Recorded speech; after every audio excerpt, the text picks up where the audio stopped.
Hello and welcome guys to the second series of the day of the Mineski Pro Gaming League season number 6, sponsored by SteelSeries, Gigabyte, ViewSonic as well as the Secret Shop Philippines.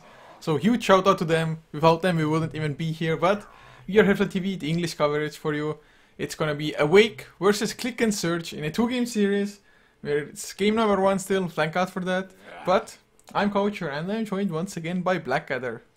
Good evening or afternoon, ladies and gentlemen, and it seems we're straight underway with the bands. They're going to take out Death Prophet, Brewmaster, and the Tinker to start things off, so aggressive bands straight away, as well as the Meepo. Yeah, Awake are a team that actually run a Meepo quite often, so I was hoping to see some this time around as well, but Click and Search, I guess they've done some of their homework and ban it out straight away, but of course, that does leave the stronger heroes in the pool, such as the Lycan, for example, and the Wake. They chose a Razor over the Lycan. Yeah, I was joking with a couple of the admins before the game went live. It's a Razor.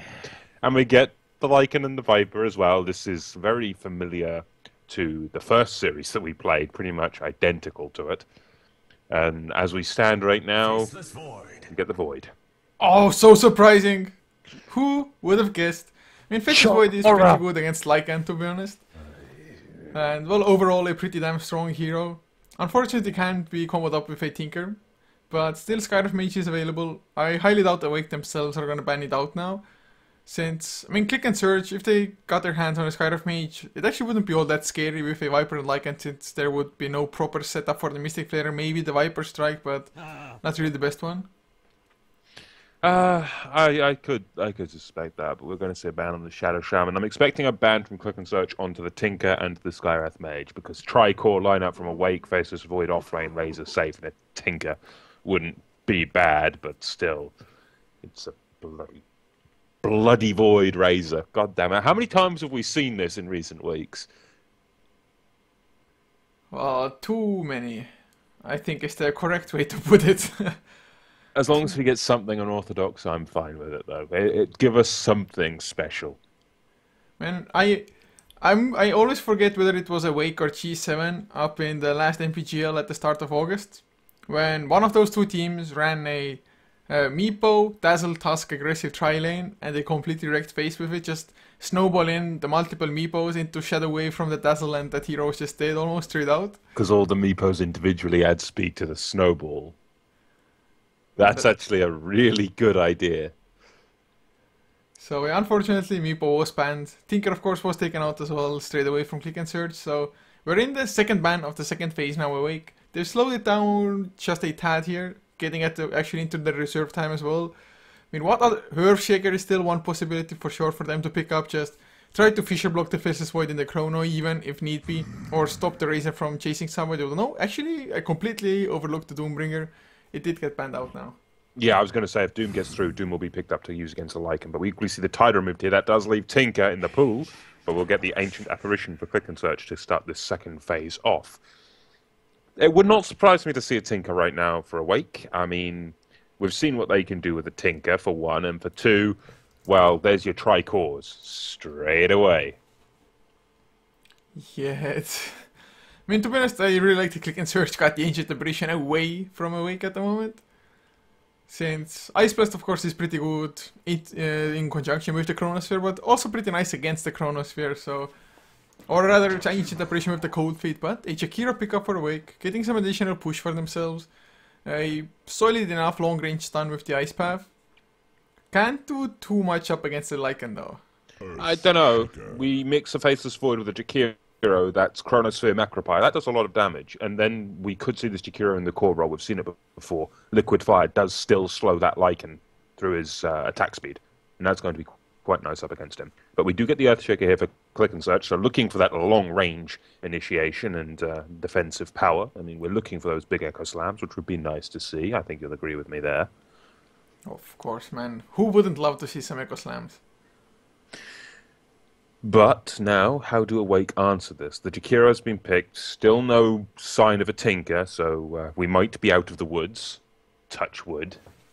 But what else can we draft here that would make some sense? I mean, a Witch Doctor could fit.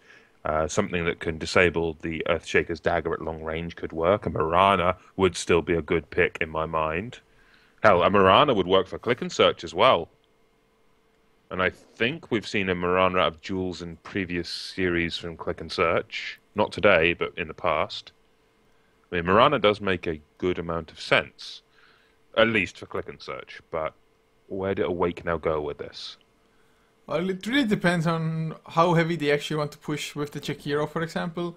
I mean, Nature's Prophet is still available if they want to run the Faceless Void safe lane, just have the Razor up in the mid lane against most likely the Viper.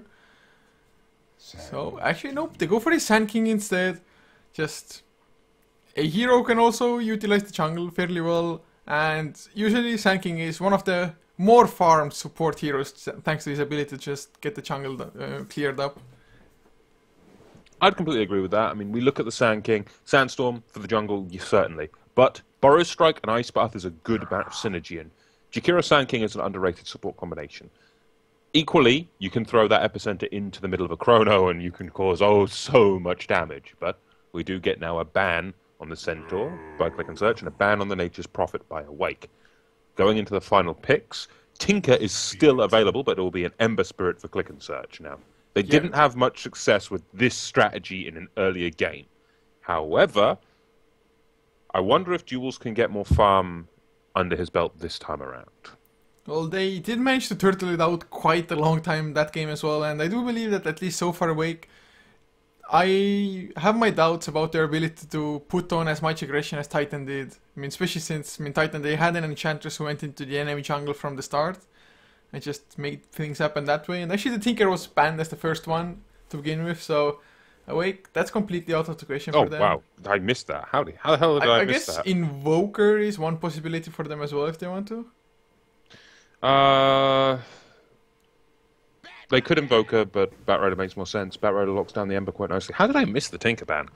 I need more tea. What can I say? I'm British. I need tea to power myself.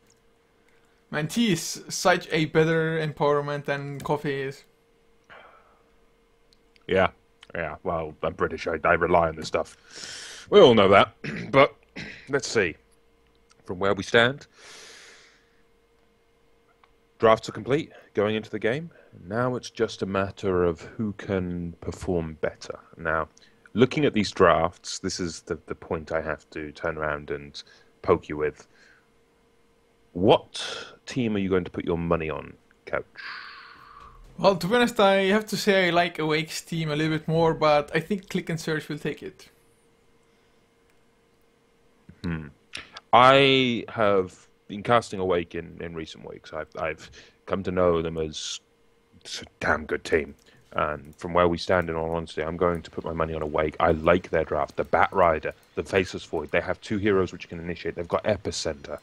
They have tools that I think are slightly more powerful than the tools available to Click and Search. Sure, you've got a Lycan, you have Metamorphosis. But Lasso stops that Lycan from getting away. Chrono stops that Lycan from getting away. You are seeing my trend here. Control the Lycan, control the game.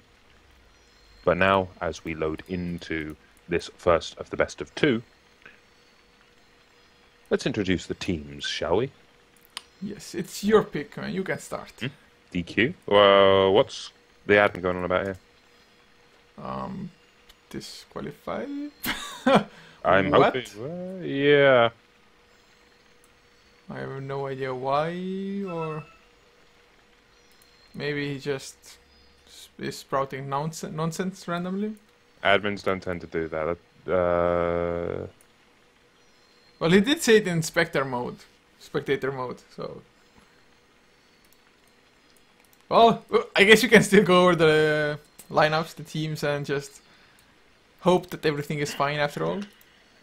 I'll just put a question there. In the meantime, lineups-wise, for Click and Search, we've got Yamaguchi reprising his role as Viper from Series number 1. We've got Jules playing once again the Ember Spirit. Polo reprising his role as the Lycan. And then we've got Hart on the Earthshaker and Bogsy on the Ancient Apparition.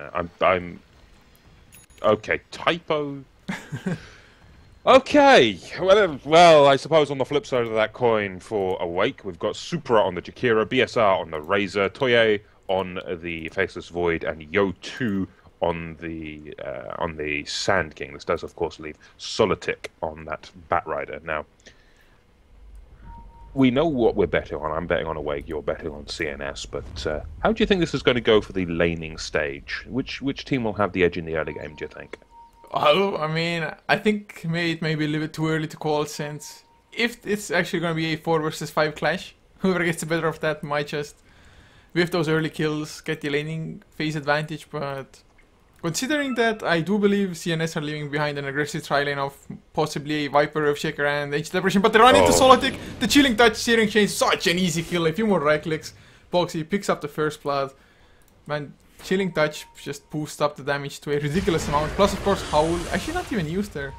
That was a 4-man Chilling Touch. Each hero got an extra 50 damage, but now we've got, in the backside of this fight, Hart getting a good amount of his damage stolen by BSR on that Razor, and there could be a counter kill here.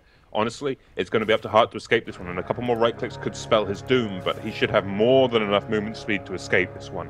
I mean, it'll only take 2, maybe, right clicks to do so, and BSR just doesn't have the range anymore. Surely not. No, you can't risk going high ground either, not into the Ember Spirit. And just the positioning that came out of that Batrider, he went through this small, narrow choke point in the jungle, and that just got himself killed. And going through the choke points when the enemy's got a smoke like that, it just gave them the time to just close around him like a trap. That's quite nice to see, but still, First Blood going the way of Click and Search, so might be a little bit of an advantage there, but already the aggressive dewarding coming out of Supra and Awake. They don't want to give anything away here. But well, still. I mean, speaking of the lanes now for a second, Razor should do just extremely well against Ember Spirit, most likely. The only lane I think CNS should win, hands down almost, is the top lane, the tri-lane. I just feel like their tri-lane is that much stronger if they're going to leave it like that. Although Boxy at the moment is rotating around possibly to counter ward the river as well as get some vision of their own. And of course Earthshaker, he had to run all the way home, didn't want to waste a healing salve. So Viper will struggle maybe a little bit before the supports arrive, but I still think tri-lane should be theirs, but Lycan will lose up against a Batrider, as will Ember Spirit up against a Razor. Yeah, I'd be inclined to fully agree with you. And what you said about the Viper having a rough time to the sports get that, he's backed up with Howl and he has poison attack. And I'm honestly expecting the build of 3 poison attack, 1/1 to come out of this Viper in the tri-lane. It's a build we've seen quite heavily lately in Southeast Asian Dota, and it's relatively effective. I mean, sure, I sometimes would prefer to see more points in Corrosive Skin or into Nether Toxin, but the poison attack has been working, at least lately, for the Southeast Asian teams. So it's my expectation. We play by their rules. We're playing on their servers. Yeah, actually, wow, Solitic already getting a kill onto the Lycan. I mean, I thought that for sure Batrider has the advantage. I didn't expect the kills to happen as soon, though. No, nor did I. I didn't actually see that one coming at all. And I suppose the Lycan got caught with a few too many stacks, and that just gave the Batrider time to dive. So it wouldn't surprise me just to see this Batrider continue that level of aggression. The Bat's already at level 4 versus Lycan at level 3, so we're just waiting for those stacks for the Sticky Tar, the Sticky Napalm to come back up. But equally, we do get an Illusion Rune the way of Jewels, and we could be looking for a little bit of mid-lane aggression with the back of that Illusion Rune, but BSR on that Razor playing very defensive, going to most likely be picking up an early mechanism at this rate, so it's going to be an interesting early game in my mind. Yeah, it most likely will at that as well. And actually Boxy, he's going for some weird rotations. He got pinged out, I think. They didn't have any certain vision since Boxy just removed the Observer as well as the Sentry of the Dire Side there. But, oh, he's hunting for the chicken. He can hunt all he likes, but I don't think he's going to get it. I mean, we're about to see the 3-minute mark. I'm expecting an upgraded Courier. We get another Howl thrown as well, so getting some good damage across the board heroes-wise. And the Courier's actually going towards the bottom lane right now with a bottle. So, no risk of the Courier getting sniped. And Bugsy can easily snipe a Courier with his Chilling Touch, but I don't think the time investment is worth it at this point. But top lane, we do have a little bit of poking and prodding the way out of Yamaguchi. I mean, he's throwing some few poison attacks and whoa, Batrider. Man, I need to just keep my eyes here. 3.5 minutes in, this Batrider, he's level 6. He has his bottle, 900 gold. It's a crazy amount of farm, and they get Shakiro top lane. Toya gets the time walk out, but I'm just missing all sorts of kills here, man. Yeah, I did not expect the Batrider to get 1 kill, let alone 2, and this is probably the fastest level 6 I have seen of all time.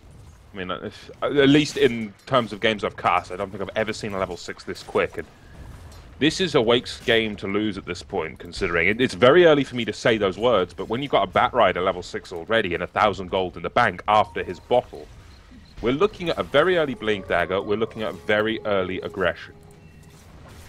Yeah, oh, he gets himself a haste rune now. Oh my god, he has the lasso. He's gonna go mid lane for Jules. The supports are trying to kill off Yo too, but they're not gonna succeed. And Jules is only level 5, no remnant yet. Actually, what HeflaTV he missed the Searing Chains, keeping him in place, but they might get some other kills. Yo too, he actually cold feet. They stopped the Sandstorm, but the Burst Strike up on the two enemy heroes. Can they actually get the counter kill? Sanking. He survives hard. Gonna get lassoed up and taken out as well by BSR with the static link, stealing some damage. Actually, Sanking did die in the end, but a 2-for-1 exchange. At least Jules survived. Indeed, Jules did survive. The Searing Chains kept him alive there perfectly, but from where we stand, still, that is a massive advantage going the way of Awake. The Sand King, I believe, survived, yes? No, he died.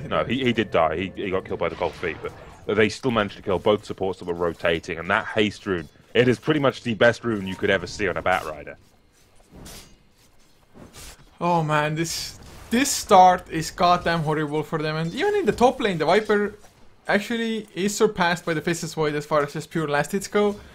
It's just the fact that actually mid lane they might get the kill on PSR. Jules is out of mana, can't really remnant. He has a full bottle, but with the tower aggro being there, he can't really follow up, so it's just the supports of Click and Surge. They're not helping out Yamaguchi. Actually might be in trouble. Ice Path is their time walk to slow him down. They have the Burrow Strike as well. Viper's actually pretty damn tanky. 2 points into Corrosive Skin. They need the time lock. Are they going to be lucky enough? A few more right clicks. They look at fire. It's not going to be enough. Healing Salve comes through as well. No Fissure yet from Heart. Wants to block off somebody. Actually Supra. He gets stunned but on the wrong side. He actually stays around to pop down the Ice Path. Was a mistake. Yamaguchi got the poison. But man, just all sorts of crazy trades. 4-4-4. But still the Batrider just having a crazy good time. He's only 200 gold away from his Blink Dagger. Indeed, the Batrider has literally had the time of his life. It would not surprise me to see more aggression onto Polo at this point. Does Polo have his Metamorphosis? He does now, so he can try to escape, but now we've got the Ice Path coming down. Metamorphosis immediately forced, and that's going to be the end of this aggression, surely. I can't see Polo wanting to fight back into that one. And Solitic now effectively has his Blink Dagger. This fire, killing one more creep, will be more than enough. Oh man, this Batrider is going to be so damn sick in this game. He's going to be able to create so much space across the entire map at the moment. I mean, Jules with his double damage bottled up maybe can try to set up something himself as well. But he needs the others to actually be in position in the lane. Actually, saying that, Bogsby, together with Hart, they are TPing bottom lane, so they want to kill the Batrider or maybe the Jakiro, one of the two. Killing the Jakiro would probably be the easier target. I mean, Batrider, he has the ability to escape just over all the cliffs in the game. But from where we stand, Bugsy could still get a good amount of damage on him, especially if that Fissure drops out of Heart. This is going to be very rough. They're going to be able to bring down Solitic because he decided to cut back across the lane, and Bugsy will eat an Ice Path through his efforts, but that's it. There's no extra follow-up. And while this is all going on, the Lycan is continuing to free farm quite nicely. He's going to be working on that early Vladimir's, and sure, it's a Radiant side Lycan, but still, it's not to be underestimated. It can still take Roshan fairly easily. Yeah, it most certainly can, and this Batrider, he definitely got a little bit too eager there, or too greedy, I want to say, just going through the peak camp before actually making it out there. I do believe they did see the supports coming in, and that's why they actually started backing off in the first place, but Blink still finished PSR, harassing Jules again with just his static link, which is actually level 3 by now. So Jules, he can't really go up too close without being afraid of losing more or less all of his damage. Well, from where we sit, it seems to be a comfortable lead for Awake, at least in terms of the positioning they've gained. However, it's a slight kill advantage now to CNS, and the graph for gold is back to the neutral line. Off the back of that big start the Batrider had, they're starting to fall off in terms of effectiveness, and that all is about to change, because Solitic now has his Blink Dagger. It did just get pinged out by the enemy lineup, so they're aware, yep, there's a Blink Dagger on that bat, but how many kills can this Batrider get with this dagger before he starts to fall off in his solo killing potential, I wonder? Yeah, it's a huge issue for them, especially if Hart should have the correct positioning to actually stop the initiation of the bat with a Fissure. If the bat gets a 4-step, then it gets a little bit easier, or a lot easier even. But until then, if Jules, for example, is fast on his wingers, maybe the same with Lycan, if they can get their shapeshift off, they actually might be fine. But Toyai forced to time walk away. No Viper Strike even used for that, just chilling touch with poison attack, and he backed the hell off. So for another 11 seconds, he has to be a little bit careful. Oh, it's fine. He's completely happy with that. He's already got his treads, he's got his poor mans. Even if Bogsy rotates in, he has that time walk, as you mentioned. He should, touch wood, be safe, but you still have to think there is that threat of Viper Strike. The Viper Strike does do a fair amount, even for a level 1 spell. I mean, you get the large amount of movement speed slow, the attack speed slow. It adds up hugely, and in my mind, if they catch him with a Viper Strike, he can still go down. But in comes Solitic, wanting to force this back. He's going to drop a good amount of sticky napalm, but one poison attack. I don't think Solitic really wants to mess around with a Viper. It's one of those heroes that, even if you go on him, is it really the wisest of choices?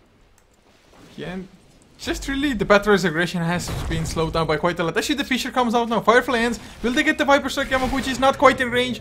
They need a little bit more, but there's the Chronosphere onto the 2 supports. And Solitic, he wants to turn it around. The Corrosive Skin will do still some damage, and Yamaguchi might get the turnaround. One more right click now. He has to escape from BSR. All the damage stolen. Solitic is still alive as well. They will kill off the Earthshaker together with Yamaguchi, and the tri-lane suddenly wiped.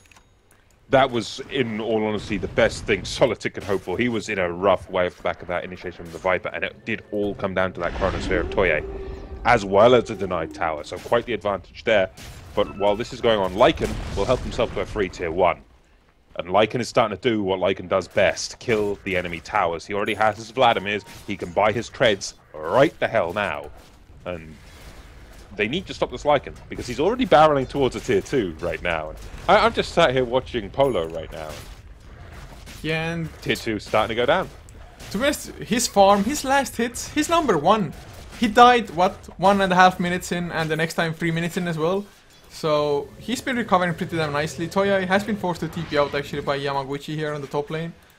So Viper showing his dominance there. Icebuff misses on Polo, but look at the tier 2, it's almost gone already. It actually might go into the deny range with the siege creep, so a little bit unfortunate if Awake can get another deny here on a tower, but Sand King, he has his Blink Dagger as well. Sand King has his dagger, yeah, but they're going back to this tower for a second. This tier 2 is the most important tier 2 in the game for the Dire side. It is the tower that gives them the easiest access to Roshan. Now, if a Lycan can kill that before the 11-minute mark, that's a pretty big victory. Yeah, and what do you actually think of them not denying the tower, at least not yet? Is it the smart choice? It's not like they have a Treant Protector or something to heal it back up. It's a double-edged sword. Really, they need it just to defend against Roshan, but they do still have their tier 1 mid. It's a case of, do you want to deny the tower and rely on that tier 1 mid being around for long enough to defend from the first Roshan, or do you want to keep the tower alive at risk of giving away 1,000 gold?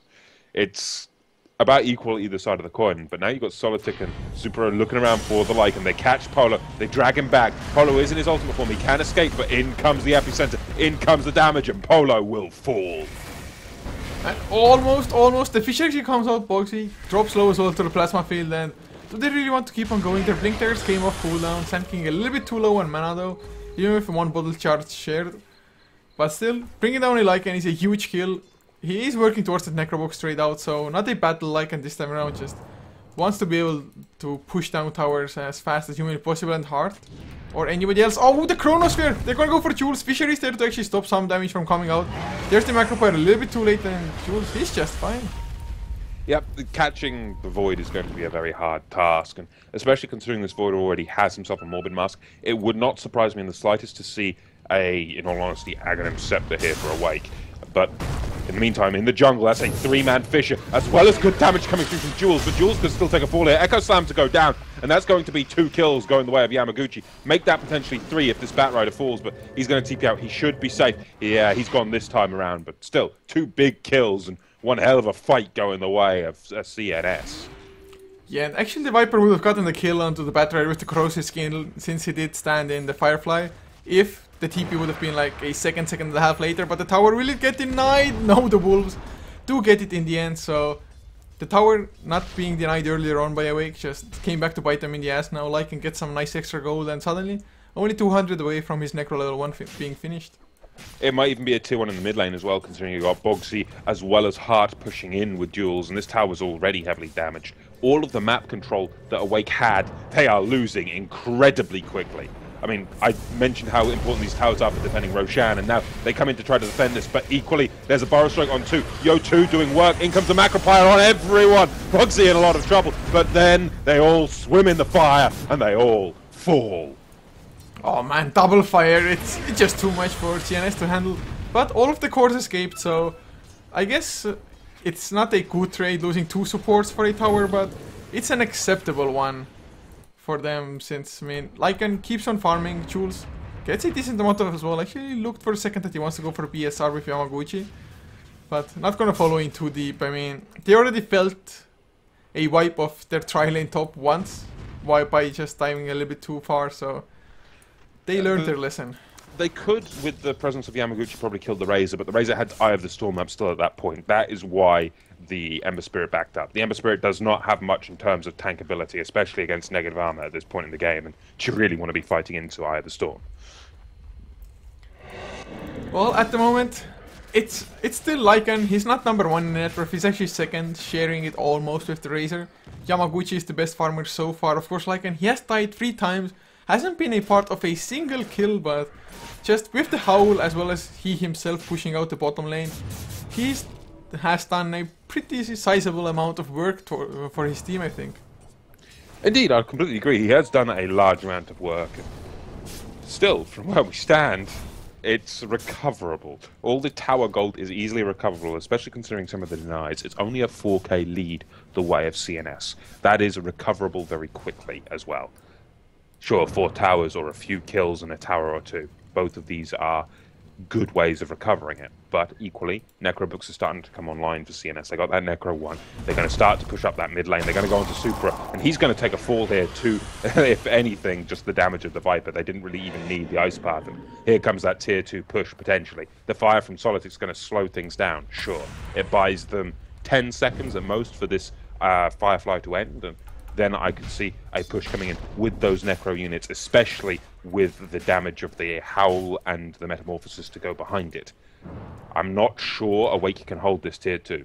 Then again, we do have Yo2 up on that high ground with that Blink Dagger, and this could be the item to turn the entire game around. But he needs those good epicenters, he needs those good Burrow Strikes. Indeed he does, and actually Jules doesn't connect on the Searing Chase. Toya, he's coming in as well. Can he get the huge chrono? They want to stop anybody though. Lasso connects onto Polo, but he's rather tanky. He's pretty damn fast as well. They need the chrono still. Now there's the Burrow Strike epicenter onto 2 core heroes. Chronosphere catches another 2. Oh my god, a disaster for CNS so far. The kill of the 2. Can they get more though? Toya actually dropping low. The Echo Slam, the turnaround. Jules, he's coming in. He wants to go for BSR as well. No static link anymore. Already stole a lot of damage, but he's gonna go down. A few more right clicks. That's all they need. They will secure the kill here. They will clear off the Shakira. And how the hell did that fight go so well for them in the end? They're gonna even catch Solitic here. No Firefly, no Blink Dagger, Cold Feet. He's still dropping low. Maybe it can get the deny. Actually, nope. He went into Roshan. Oh man. Oh. Oh, Sniper Shaker. Nice one out of Heart there. But how? How the hell did CNS win that fight? They were relying so much on the Epicenter, and the Epicenter really only dealt damage to 2 heroes. It's sure, the Lycan and the Viper, but while that was all going on the back lines you had the Chrono drop. The Chrono literally just held 2 heroes for the duration of it. It really didn't get any kills, it didn't get any damage off the back of that Chrono, it just split the fight. And then you get the turnaround potential of the Ember Spirit, of the AA, and of the Earthshaker. That's a large amount, especially when they can crush Toye underfoot of Echo Slam. Oh man, just what a fight. When I saw that Epicenter coming out onto the 2 core heroes, one of them fell down immediately. Viper though, with his mech, with his corrosive skin being maxed, he actually tanked it up for longer than I would have expected, and that's just an issue that, yes, Sand King with the Blink there, the Epicenter is strong, but it is still yet only a level 1 Epicenter. Well, level 1 Epicenter, sure, I'll grant you that, but we've now got Arcane Boots for Yo2, and even with a level 1 Epicenter, his next item will be a Veil of Discord. That's going to increase the potential damage of the Epicenter by a great amount. Hell, he'll have level 2 Epicenter by that point as well, so the threat of Yo2's Sand King cannot be underestimated. Yeah, it most certainly cannot. It's just, in that particular fight, level 1 Epicenter's damage was just a little bit too little, but Toye wanted to go for hard. The Fissure comes out, and he actually got the Blink as well. He got slowed before, though. Can they catch them up? Maybe the Wolf block is gonna be there. Nope, the Chrono spent to kill off an Earthshaker, actually, who is level 11, so not a bad kill at all. No, not a bad kill at all. And killing the Earthshaker, sure, level 11, that's more experience, the way of the dire side, but the most important thing there is taking the Earthshaker off the board in terms of being able to push towers safely. They can now push into this tier 1 mid lane, or the tier 1 top lane, without threat of that defensive fissure and potential for an Echo Slam. The thing they have to contend with now, though, is the Viper and the Lycan, and the Viper is building incredibly tanky. He's got a mech, now he's going for a pipe. He is playing the ultimate in terms of, I'm the utility Viper, I am here to be a pain. Yeah, I actually really like what he's doing, but the tower, will it go down? The Glyph comes out, Jules might be in a little bit of trouble if he gets less out here, but Flame Guard already activated, Ice Path misses as well, so they're just going to be fine. And the Lycan does manage to pick up the tower kill with his Wolves as well, so this is, with his Necrobook even, so this is absolutely perfect. Another tier 2 down, there is only one tier 2 standing on the entire side of Awake's side of the map, and they still, CNS have lost zero, zilch, nada, no towers at all. Yeah, and they haven't even taken any considerable damage. I mean, the top tower, not a single point of damage. Yes, it will take it now when the creeps arrive, but it's actually rather surprising that Awake have been able to do so little, especially since they do have a Jakiro on their team at least. Yeah, I'll completely agree. Generally, we would see Liquid Fire harass on structures, but look at the lineup of CNS. Do you really want to go forward and risk getting a Liquid Fire off against that? You get caught by Fissure, or you get caught by the Viper, you're toast. Yeah, it's true enough, but at the moment, one thing that's also a little bit out of the ordinary is that Razor is actually not even building a mech. I do understand that they are up against an ancient apparition, so if you get hit by an Ice Blast, it might not be as useful, but is it worrying enough, the Ice Blast, that you shouldn't go for a mech at all? No, I would still say a mechanism should be picked up on the side of Awake, certainly. It's who would be the carrier? You would think it would be the Jakiro. None of the other heroes really make that much sense. Instead, we do have a Rush Aghanim Scepter on the side of Awake for the Razor. But equally at the same time, Yamaguchi finishes up his pipe. The bigger, more important items are coming online for CNS, and here comes the Epicenter. They're looking for a combo. The Batrider grabs Yamaguchi as well, but Heart is here. That's an Echo Slam waiting to happen. Chrono drops as well. This is actually the perfect Chrono. It buys some perfect time, as well as the Macropile being damaged. Razor falls, down goes the Earthshaker, as well as the Ancient Apparition. Talk about overextending your mark. CNS get their tri-lane wiped, and hell, now in comes Jules looking for more with the back of that Lycan. Solotic will take a fall, but now they need something else. They need more off the back of this. They lost 3, they got 1, and now you got the stun through from Yo2. Polo could go down here, but that's a double Searing Chains, buying some time, certainly, and Lycan's going to fall back. But Jules, in the meantime, is still in the middle of this mix. The Sandstorm's down. He's going to use the Remnant. It catches onto Toye, and equally it's another kill. Jules on a killing spree. So in the end, it was a 3 for 2, I do believe, and well, Jules as well as the Lycan both escape narrowly there, but the biggest thing was that the Earthshaker, he blinked in straight into an Ice Path. If he had gotten his Echo Slam off normally or any of his other spells, I think this fight would have been a 180 degrees turnaround. Especially considering that Viper, he didn't get off his mech nor his pipe since he was stun locked to begin with, then chronoed up as well. I mean, this fight with just small differences could have ended up a whole nother way, but even so, Click and Surge, from a horrible situation, they made a pretty reasonable trade in the end. I would say more than reasonable. It's a support Sand King for, as well as the... did the Sand King fall on that one? No, the Sand King didn't fall, did he? And actually... No, the Batrider fell. Oh yeah, the Batrider and Void, so it was 2 cores for 2 support and a core, so it's about equal in terms of worth. Not in terms of gold, sure, but in terms of heroes across the board. But from where we stand right now, off the back of that fight, and the good CC chain on the Viper, which made that entire fight possible, so he couldn't mech or pipe, I'm looking for more objectives, and speaking of Lasso objectives... onto Jules, should be an easy kill, but actually Toya, he completely time walks through him. He had an enemy's rune as well. The Chrono, of course, will make it so that he is still visible, and he will fall down, or will it? The Plasma Field, it's not enough. Somehow still alive, no flame breaks on a random. Oh wow, I can't believe he actually survived this. He actually came back in, though. Why did he come back in? Yo2 helps himself to the easiest kill of his life. And while this is going on, Roshan is falling. Polo will find himself an Aegis, or will he? Who gets the kill? It was killed by the Radiant, so it didn't get killed by the Plasma Field there. Now BSR doing some good work onto Boxy. The Ice Path drops. Echo Slam in the back lines, however, kills the Sand King, as well as the Fissure. Now Super is the only one still standing. They lost the Razor in exchange They got the Ember, but still, down goes the Jakiro. Now they're chasing for Toye. He's going to time leap, and that's going to be the end of that. But equally, now you've got a wolf at your door with his Necro book ready to go. A Necro 3. It's actually going to time out, so they're not going to be able to get anything else, but they're going to find Solitic. 4-star forward by him. He doesn't want to risk getting caught. And as we stand, this could be a push on the tier 3, or more likely, yep, it's going to be a rotation up. They're going to take the tier 2 on that top lane instead. Man, what a bad fight for Awake, and actually most of it was set up by the Earthshaker. First of all, the Fisher, I do believe, connected on all 3 heroes that died. Then he blinked past the first hero, Echo Slam up onto the 2 supports, solo killed off the Sand King, made it so that Jakiro was low enough as well. So just big Earthshaker plays, and overall good team play by Click and Surge. The only mistake really was that Schulz, barely escaping death, he just ran back into it. Indeed, and just that power coming out of CNS in that fight was absolutely devastating. Sure, we'll say, how do we want to phrase this? Questionable plays coming out of the Ember Spirit, but what can you ask? Well, you've got pretty much everything they could have hoped for, bar the Ember Spirit dying. And as we stand, Toye getting harassed by wolves, that's going to at least keep him busy. But in comes the Firefly, the Lasso, they're going straight onto Polo again, but Polo does have the Aegis. In the meantime, backlines, you've got a Chronosphere going down. Just the damage coming out of BSL, all that damage stolen as well. Aegis going to be forced, but they've lost the Earthshaker. They've actually lose Lamaguchi as well, and now we've got the runaway by Polo. He doesn't want to risk getting caught out, but in comes the Necro 3s. They're going to do some good damage to Yo. He's going to go down. They're going to lose the Sand King in the backlines just to the Wolves and the Necro units, which is at least something in exchange. But Polo, could he re-engage on this, I wonder? He's got Jules back here. In comes Polo. They're looking for more. The Sleight of Fists are dropping as well as the AA Ice Blast. That's a big Ice Blast. That's going to clip on 4.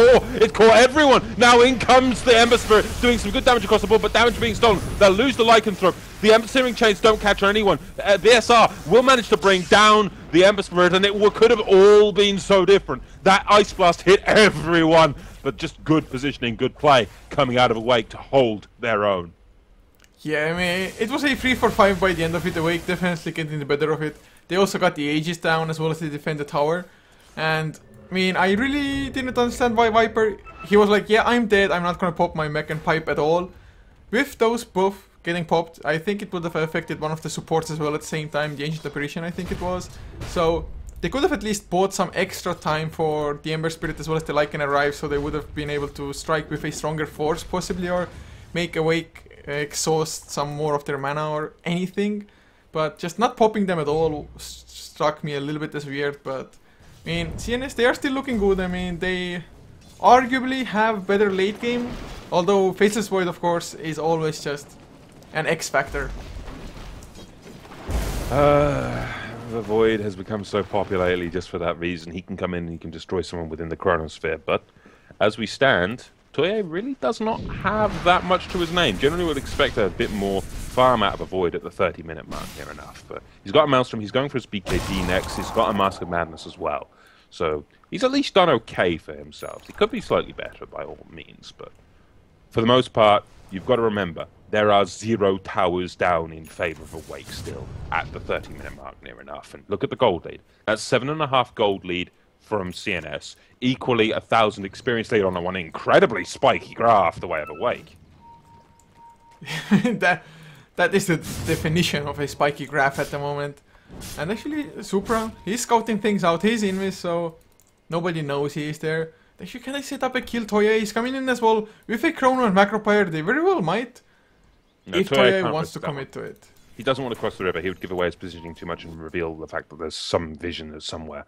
But it's going to be top lane. Instead, Yamaguchi gets caught by the epicenter. Now in comes the Batrider, buying some time, but the Fisher drops. In comes the Echo Slam. They kill the Bat before he can get anything. The tower goes down, but Toye trying to chop apart Heart. Ice Path drops. Macropyre as well. This is devastating for CNS. They lose 1, they lose 2, but equally Toye takes the fall. And Razor goes down, so it's a 2-for-4 trade in favor of CNS. Make that 2 for potentially 5. Supra will go down, 1 more right click and it'll be a triple kill for Bogsy.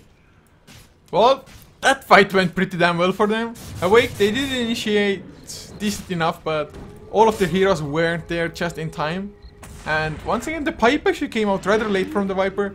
Of course, he was stun locked rather well. He didn't have too much time to pop it. He got his mech off, which delayed their deaths a little bit as it was, but are they really losing racks on top of this? I mean, Sand King is back, but without an epicenter, how scary is he?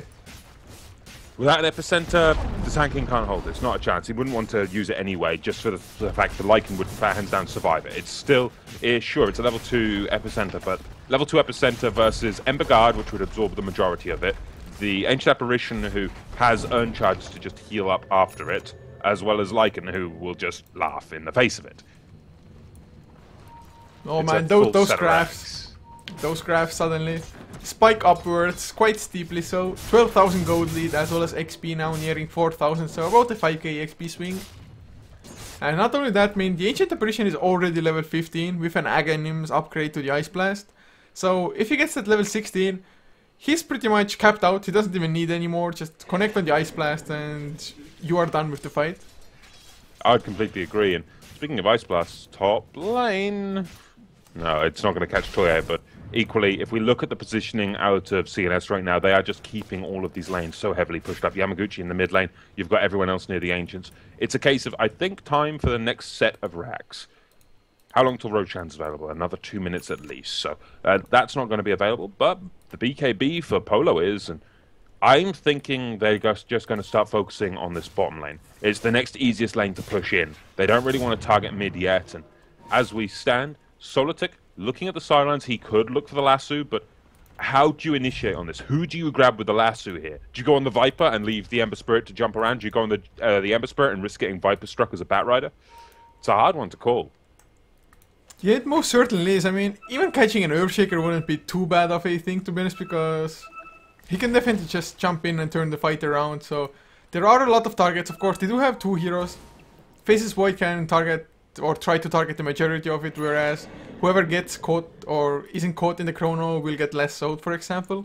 Speaking of chronos, we're looking at Chronosphere territory right now off the back of a smoke for the lineup of Awake, and if they can catch a good chrono here, it could be disastrous. They're going to blink in. He thinks about chronoing. He drops it on 2. They catch Yamaguchi as well as Harper. In comes the Ice Blast. The BKBs are all pop. Yamaguchi will take a fall. The back of that epicenter doing good amounts of damage, but Echo Slam managing to bring down the Faceless Void on the sidelines. Yo2 will stun them out temporarily, but it does not matter. Polo is here. He is killing, shredding everyone.